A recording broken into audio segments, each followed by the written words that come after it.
Hola, buenas noches, bienvenidos a la clase número 3. Antes de pasar a ver el capítulo que nos tocaría abordar, me gustaría un poquito hacer un comentario sobre el trabajo práctico que entregaron. Bueno, hasta el momento corregí todos los presentados. Seguramente al momento de que ustedes vean el video o bien de que suba la clase esta, entregue alguno más y bueno. Pero bueno, en general lo que vi, la mayoría muy bien orientados, muy bien enfocados. Un poco la idea de presentarles este tema de una enfermedad, una pandemia mundial, es involucrar una situación mundial, una situación del ámbito médico, para analizarla desde el ámbito de la materia, es decir, del ámbito económico, desde el ámbito del comercio internacional. Se ven, por un lado, el inicio de un virus que se sucede en el país de China, del cual quizás por el momento que se abordó, como fue un solo país, no se conocía tanto y quizás no se tiene tanta información en el ámbito económico como en el resto. Lo que vemos en China es un país con características muy distintas al resto que vamos a analizar. Obviamente porque cuando hablamos de los tipos de mercado, en el caso del resto de los países prácticamente son economías del tipo de capitalistas, es decir, donde el mercado se regula y no hay una gran intervención estatal. Y en el caso de China, lo que sí vemos es un mercado totalmente distinto, que es un gobierno caracterizado por la forma de organización a través del comunismo, donde el Estado está mucho más presente y es un rol central. Esto no quiere decir que una economía sea mejor o peor que la otra, son características que pueden alterarse en el tiempo, pero que hoy por hoy subsisten a nivel mundial. En el caso de China, se ve un virus que ha afectado a gran parte de la población, donde quizás hay una cultura mucho más arraigada de cumplimiento de las normas, ni hablar a nivel latino, las grandes diferencias, aunque vemos que también a nivel europeo se ven muchas, sería la palabra, falta de centralización en la toma de decisiones y falta de respeto por parte de la población en lo que son las medidas que dictan los distintos gobiernos y estados. En el caso de China, un país que, al igual que Estados Unidos, productor de estos tipos de insumos utilizados para el ámbito médico. Obviamente en el caso de China la población es muchísimo mayor, la de Estados Unidos también hablamos de una población muy grande, pero como saben China e India son una alta parte de la población, aproximadamente estamos hablando de que entre ambas superan a la mitad de la población mundial. Estamos hablando de más de 2.000 millones de habitantes en cada uno de los países. Entonces, ¿qué es importante? ¿Qué es importante saber? Cómo se vive ese momento en el ámbito económico y cómo se supera ese contexto, esa situación, luego de atravesada la crisis del ámbito médico. En el caso de China, como les decía, no hay informes que nos puedan mostrar que, por ejemplo, una recesión, una caída en el Producto Bruto Interno, una caída en la economía, es decir, no tenemos demasiada información que nos haga pensar que algo salió mal o que algo no se desarrolló como debiera desarrollarse. Lo que sí vemos es luego en Europa, donde primero no hay un estricto cumplimiento y podemos hacer una especie de segunda etapa en lo que es España e Italia y luego trasladar este informe, este análisis a lo que se desarrolló en Alemania, Inglaterra y luego el resto de los países europeos. Dejaríamos para una tercera etapa lo que pasó en Estados Unidos y en América Latina. En estos dos países que se consideran países desarrollados, al primer momento se ve una situación gravemente débil desde el punto de vista de cumplimiento de las normas y por ende se vio afectado altamente la población, ya que como hablábamos en clases anteriores, un país a medida que se desarrolla pesa más el sector terciario, el sector de servicios, y obviamente en estos países desarrollados el principal servicio, más allá de haber otros, es la prestación que dan los profesionales, las personas que realizan oficios, que se habla de entre un 40, 50, 60% de la población de estos países que sus habitantes pasarían a ser desempleados por el tiempo que se llevó adelante el proceso para superar esta pandemia en Europa. Si luego analizamos Inglaterra se hallaba en un momento muy particular donde se habla de lo que es el Brexit que es la salida de Inglaterra de la Unión Europea con muchas particularidades, muchos intentos de haberlo realizado. Un país que está conformado por grandes estados que son como dependientes e independientes. A veces habla de Gran Bretaña, a veces habla de Inglaterra, a veces habla de Reino Unido. Entonces uno no entiende bien qué países estamos hablando. A veces si hablamos solamente de Inglaterra, si hablamos de Escocia, si hablamos de Irlanda. En este contexto del Brexit, como que ya había un proceso de cambio y por lo menos en los informes que nos han llegado no se observa que haya habido un crecimiento en el desempleo, una caída en su producción, pero obviamente con una situación crítica desde el ámbito político. Estados Unidos, llevándonos a lo que es el continente americano, se observa un análisis económico distinto, donde no hay una bajada orgánica y donde un país que es productor de grandes insumos, un productor de lo que es equipamiento médico de alta calidad, se vio un poco avasallado por esta epidemia y se encontró en grandes momentos con una dicotomía entre la salud y la economía, cuando ambas deben ir de la mano, porque obviamente si no se guarda una situación de salud, después la economía no se va a poder recuperar. Pero una situación crítica y que cualquier gobernante debe analizar de la mejor forma. Y luego América Latina con un proceso de distintas situaciones, en la mayoría de América Latina donde hubo cambios de gobiernos y donde las políticas de estados se estaban encauzando hacia un sentido o hacia otro. Nos encuentra a nosotros en un proceso donde venimos de un momento de crisis, lo que se podría llamar un proceso de recesión, después lo vamos a ver un poquito más adelante, pero consiste en que en un país determinado hay inflación y hay una caída en el Producto Bruto Interno de la producción. Bueno, entonces, para hacer un poco de resumen, más allá de este análisis particular que quise hacerle de cada etapa, lo que nos encontramos es que a nivel mundial ocurrió una crisis que sigue ocurriendo al momento de grabar este video y que obviamente si la economía se ve afectada, más aún el comercio internacional. O sea, la exportación no se va a ver afectada en lo que son los productos imprescindibles, los productos de alimentación, productos vinculados a la cobertura de necesidades básicas, pero, por ejemplo, lo que es exportación de tecnología, si no es dentro del ámbito médico, seguramente se ve afectada. O por lo menos no se vuelve una prioridad y se posterga para un análisis futuro.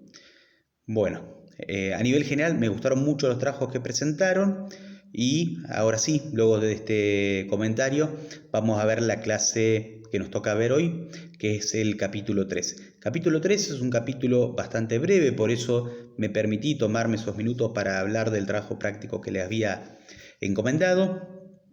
Y el capítulo 3 se titula ¿Qué es el intercambio compensado? Un poco la palabra nos demuestra de qué queremos estar hablando. Cuando hablamos de intercambio compensado estamos hablando sencillamente de que cuando entra sale algo, o sea, en un país donde entra un bien y sale otro, o sea, se exporta y se importa. ¿Qué particularidad tiene el intercambio compensado?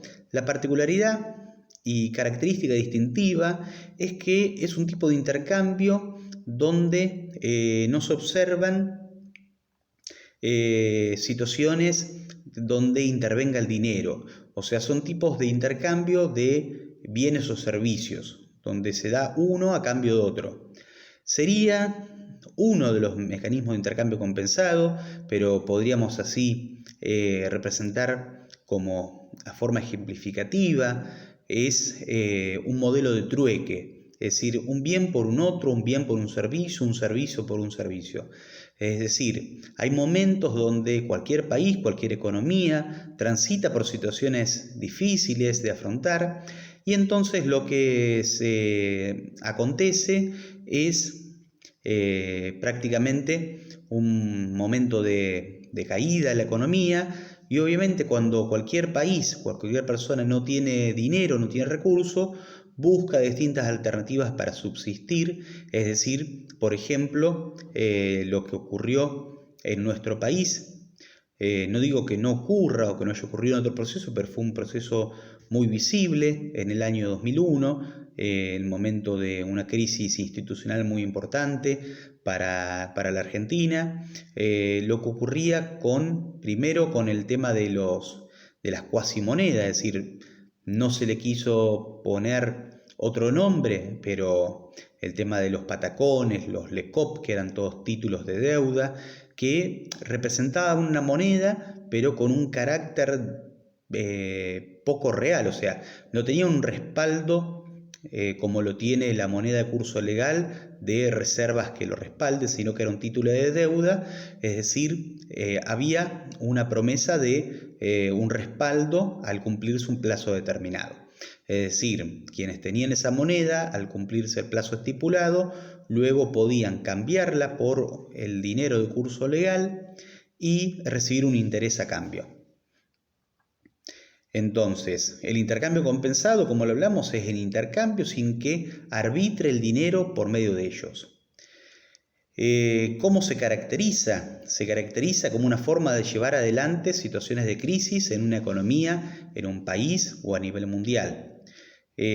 Obviamente podemos representarlo a través de los sectores de la economía, el sector primario, el sector secundario y el sector terciario. El sector primario tendrá como principal característica que va a tratar de intercambiar bienes. El sector secundario va a tener bienes o servicios y el sector terciario va a tener servicios. El sector primario va a estar vinculado a la materia prima, el sector secundario va a estar vinculado a la manufactura o al comercio y el sector terciario va a estar vinculado a la prestación de los servicios, el turismo, la información, la prestación de servicios de oficios o de profesionales y así distintos ejemplos. ¿Qué tipos de intercambios compensados puede ocurrir? Bueno, obviamente entre países subdesarrollados va a haber un bien por otro bien, porque si hablamos de que los países subdesarrollados o en vía de desarrollo se caracterizan por tener un mayor peso del sector primario, lo que van a intercambiar va a ser bienes. Entre un país desarrollado y subdesarrollado, el país subdesarrollado, siguiendo el ejemplo anterior, va a tratar de intercambiar bienes y el país desarrollado va a tratar de intercambiar servicios. Y el último extremo, que es entre países subdesarrollados, esto poco común. ¿Por qué? Porque generalmente en los países desarrollados no hay con frecuencia estas crisis de carácter económica donde el dinero desaparece o pierde validez. Entonces, entre países desarrollados es poco frecuente, pero si así ocurre, vas a ver intercambio de servicios. ¿Y qué tipos de intercambio? Bueno, algunos de esos ejemplos lo hablábamos recién. Uno de intercambio compensado es el trueque, es decir, el cambio de un bien por otro bien, con sus dificultades, con la dificultad de coincidencia de necesidades, ¿no? Pero bueno, es el ejemplo más claro. Otro que puede haber es un contrato de clearing, es decir, un acuerdo entre dos o tres partes, donde se intercambian los bienes por un tiempo determinado. Otro es un acuerdo de recompra, es decir, un acuerdo bilateral entre dos países donde un bien se intercambia a un país con la obligación o compromiso de comprar el otro bien. Es decir, por ejemplo, Argentina compra tecnología, por ejemplo, maquinaria o implemento de uso agrícola, y a cambio le vende los cereales que produce con esta tecnología aplicada. Es decir, hay una obligación de compra y venta. Otra opción es el rodeo o desvío comercial, que es cuando interviene un tercer país, es decir, un país que, por ejemplo, Argentina sabe que Chile precisa un recurso que tiene España, entonces lo compra a través de intercambio compensado siempre, sin dinero, y se lo vende a Chile, es decir, actúa como una especie de intermediario. Por eso hablamos de rodeo o desvío, porque no hay un vínculo directo entre quien brinda y quien recibe un bien o servicio.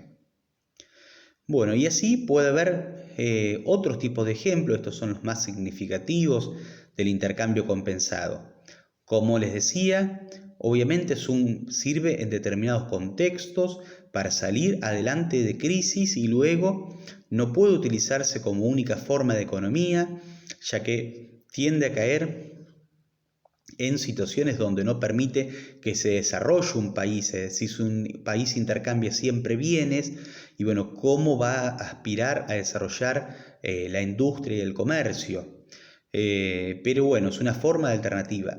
Lamentablemente, por situaciones de la economía y de dificultades de crecimiento, esto sucede mucho en la actualidad en varios países de África, donde la situación de pobreza de muchas economías emergentes hace que se tenga que utilizar el comercio sin que intervenga bienes como una forma de poder llevar adelante una economía y quizás no como una forma de inicio hacia una etapa de crecimiento, sino que se vuelve una forma de subsistencia y que no permite salir adelante a estas economías. Por último, uno puede analizar los pros y los contras de una economía que se realiza a través de intercambio compensado. Bueno, como pro es que permite salir adelante de las crisis, obviamente. Es decir, ante la dificultad de tener dinero, como nos pasaría a cualquiera de nosotros, nos ha pasado en ciertos momentos donde no tenemos empleo o quizás nos endeudamos y subieron las tasas de interés, es decir, situaciones económicas que le pasan a la empresa, al individuo, al argentino, al latino, al europeo. Uno lo utiliza como un medio, pero es importante que sepamos que esto no es un fin, es decir, es como hablábamos la primera clase, ¿se acuerdan de estrategia y táctica? Bueno, es una estrategia y que hay que organizar en forma táctica para llegar al objetivo, que es independizarnos, desarrollarnos y especializarnos en un producto o servicio. Nunca tiene que ser un fin, sino solamente ser un medio para permitir, superar este contexto, especializarnos.